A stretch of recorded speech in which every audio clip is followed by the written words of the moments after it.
And that means a grand jury has tonight chosen not to indict Officer Darren Wilson for the August shooting death of unarmed teen Michael Brown. That, of course, happening in Ferguson, Missouri. The decision was announced at about 9:30 tonight after the grand jury considered evidence for 3 months. Now, the ripple effect of Ferguson has reached all the way to us here in the Miami Valley, even before tonight's decision. The Montgomery County Sheriff is one of many local law enforcement officials who were told by the FBI to watch out for any protests here at home. Birchelle Edmay picks up our team coverage with the local impact of tonight's decision. Local law enforcement and leaders agree that peace is what is needed in our community. They hope the same will happen tonight in Ferguson. And looking ahead, they hope to build up the community by strengthening each other.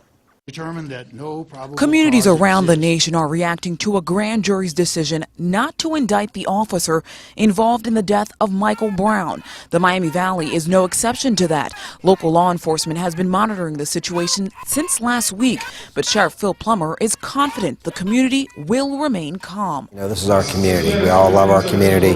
Let's make sure we protect our community. If there's any injustices, we all want resolution of those problems. So let's sit down and work together for good resolutions. The sheriff is aware of one scheduled protest Tuesday at the Beaver Creek Police Department, and he wants people to peacefully exercise their rights. But he also wants the community and its leaders to join together.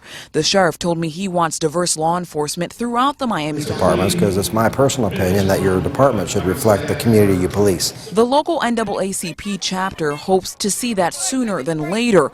President Derek Forward says Ferguson's issue and pain is felt locally. Our citizenry here has acted very civilly through a very heartbreaking ordeal in our own community by ways of John Crawford III. So since our citizens have already acted civilly, have acted with some good sense, we hope that the citizens in St. Louis, Missouri will do the same. But Forward says the decision not to indict Officer Darren Wilson will have its effects across communities. It's going to send a very detrimental message to African Americans, especially our young African American population, because they're the ones that's targeted. Officials hope that in the coming hours they will not have to deal with riots or violence here locally. However, they are prepared for whatever may come. Reporting live, Birchelle Edmay, 2 News, working for you.